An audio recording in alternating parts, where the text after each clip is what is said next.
బోరుగడ్డ కంటే danger person అతను. జగన్ అధికారంలో ఉన్నప్పుడు ఆకాశమే హద్దుగా చెలరేగిపోయాడు. నాడు బోండా ఉమ బుద్ధ వెంకన్నలపై హత్యాయత్నం చేశాడు. ఇప్పటికీ ఆ వీడియోలు సోషల్ మీడియాలో కనిపిస్తూ ఉంటాయి. ఆ వెంటనే అతగాడికి మున్సిపల్ చైర్మన్ పదవి కట్టబెట్టారు జగన్. కాలం ఎప్పుడూ ఒకేలా ఉండదు కదా. జగన్ గద్దె దిగిపోగానే అజ్ఞాతంలోకి వెళ్ళిపోయాడు అతను. భూమి మీద ఎక్కడున్నా తప్పు చేసిన వాడు తప్పించుకోలేరు కదా. 8 నెలల క్రితం పోలీసులు అతన్ని అరెస్ట్ చేశారు. అయితే తాజాగా ఆయనకు బెయిల్ వచ్చిందని సంబరపడే లోపే ఇంకో కేసులో అరెస్ట్ చేసి లోపలేశారు పోలీసులు. మరి ఈ 4 ఏళ్లు కూడా అతనికి ఊచలు లెక్కబెట్టక తప్పదా? బోరుగడ్డ అనిల్ కంటే డేంజర్ అని ప్రచారం జరుగుతున్న ఆ వ్యక్తి ఎవరు?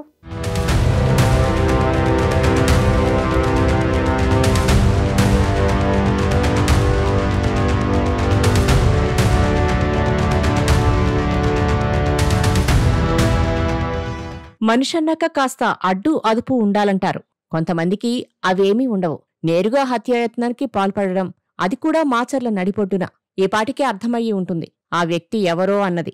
ఎస్, అతని పేరు తురకా కిషోర్. వైసీపీలో బూతులు తిట్టే నాయకులు చాలామంది ఉన్నారు. కాని నేరుగా వైసీపీ కండువా వేసుకోకపోయినా వైసీపీ నేతల కంటే దారుణంగా జగన్ను సపోర్టు చేస్తూ బూతులు మాట్లాడేవాళ్లు కొందరున్నారు. వారిలో శ్రీరెడ్డి, బోరుగడ్డ అనిల్ కుమార్ ముందు వరుసలో ఉంటారు. నోటికి వచ్చినట్లు తిడుతూ నాడు జగన్ అధికారంలో ఉన్నప్పుడు పవన్ కళ్యాణ్, చంద్రబాబులపై ఏ విధంగా రెచ్చిపోయారో ప్రత్యేకించి చెప్పనక్కర్లేదు. అయితే బోరుగడ్డ అనిల్ కుమార్ నరికేస్తా, చంపేస్తా అంటూ బూతులు మాట్లాడడం మాత్రమే మనకు తెలుసు. కోతల రాయుడుగానే బోరుగడ్డ అనిల్ను చూస్తుంటారు. కాని తురకా కిషోర్ అలా కాదు. నేరుగా బోండా ఉమ, బుద్ధ వెంకన్నలపై ఓ పెద్ద కడ్డీతో పొడిచి హత్యాయత్నానికి పాల్పడ్డాడు. ఆ ఘటన తర్వాత జగన్ వెంటనే కిషోర్కు మున్సిపల్ చైర్మన్ పదవిని కట్టబెట్టారు. వైసీపీ హయాంలో అడ్డుగోలుగా రెచ్చిపోయిన తురకా కిషోర్ జగన్ గద్దె దిగిపోయాక అజ్ఞాతంలోకి వెళ్లిపోయారు. అయితే గతంలోనే చంద్రబాబు ఓ హెచ్చరిక చేశారు. తప్పు చేసిన వారు తప్పించుకోలేరు అని. ఈ భూమి మీద ఎక్కడున్నా సరే వెతికి పట్టుకుని శిక్షిస్తానని చెప్పినట్లుగానే తురకా కిషోర్ అరెస్టు జరిగింది. 8 నెలల క్రితం కిషోర్ను అరెస్టు చేసి జైల్లో పెట్టారు పోలీసులు. అయితే తాజాగా ఆయనకు బెయిల్ లభించిందని సంబరపడేలోగానే మళ్లీ వేరే కేసులో అరెస్టు చేసి లోపల పడేశారు పోలీసులు.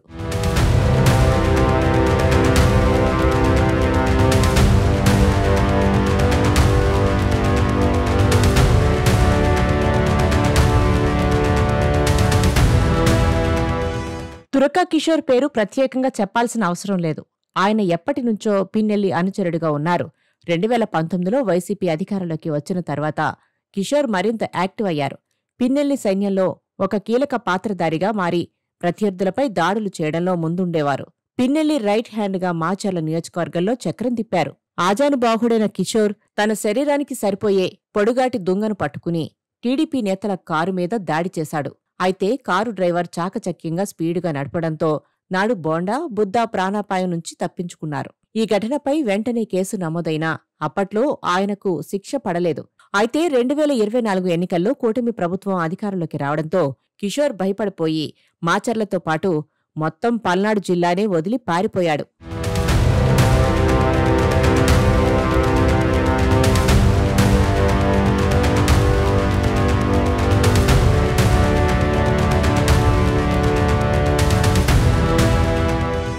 వైసీపీ హయాంలో కిషోర్ మాచర్ల మున్సిపల్ చైర్మన్గా వ్యవహరించారు. సార్వత్రిక ఎన్నికల సమయంలో పిన్నెల్లి నిర్వహించిన అరాచకాల్లో కీలక పాత్ర పోషించిన వారిలో తురకా కిషోర్ ఒకరు. ఎన్నికల సందర్భంగా ఆయన చేసిన హడావుడి సంచలనం సృష్టించింది. పోలింగ్ బూత్లోకి దూసుకువెళ్లి ఈవీఎం యంత్రాలను ధ్వంసం చేయడం, దాడులకు పాల్పడడం వంటి సంఘటనలు చోటు చేసుకున్నాయి. వీటికి సంబంధించిన వీడియోలు బయటకు రావడంతో అప్పట్లో పెద్ద కలకలం రేగింది. మాచర్లలో పిన్నెల్లి ఆటవిక రాజ్యానికి తురకా కిషోర్ సైన్యాధ్యక్షుడిగా ఉండేవాడని టీడీపీ శ్రేణులు చెబుతున్నాయి. తనకు రైట్ హ్యాండ్ అవ్వడం వలన మున్సిపాలిటీని ఏకగ్రీవం చేసి కిషోర్ను చైర్మన్ను చేశారు పిన్నెల్లి. బోండా, బుద్దాలపై హత్యాయత్నం చేసినందుక జగన్ అతడికి మున్సిపల్ చైర్మన్ పదవి కట్టబెట్టింది అని అప్పట్లో టీడీపీ శ్రేణులు ఫైర్ అయ్యాయి. 2022 డిసెంబర్ 16న జరిగిన టీడీపీ ఆఫీసుపై దాడి ఘటనలోనూ కిషోర్ ప్రధాన నిందితుడుగా ఉన్నాడు. టీడీపీ నేతలు, కార్యకర్తల ఇళ్లలోకి చొరబడి బంగారం, నగదు దోచుకెళ్లిన ఘటనల్లో కూడా కిషోర్ పాత్ర ఉందని ఆరోపణలు వినిపించాయి. అతడి నోటి నుంచి తరచూ తెలుగుదేశం పార్టీ నేతల్లో ఎవడో ఒకడిని చంపితే కాని అందరికీ భయం ఉండదు అనే మాటలు వినిపించేవని చెబుతున్నారు.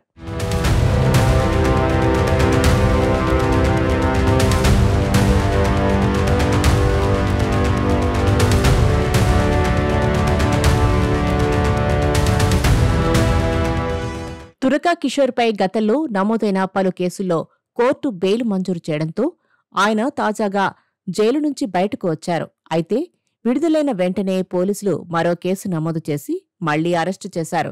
కిషోర్ విడుదలవుతారని ముందే తెలిసిన కారణంగా ఆయన భార్య, కుమార్తెతో పాటు కుటుంబ సభ్యులు గుంటూరు జైలు వద్దకు చేరుకున్నారు. కిషోర్ బయటకు వచ్చి కుటుంబ సభ్యులతో మాట్లాడుతున్న క్షణంలోనే పోలీసులు అతడిని అదుపులోకి తీసుకున్నారు.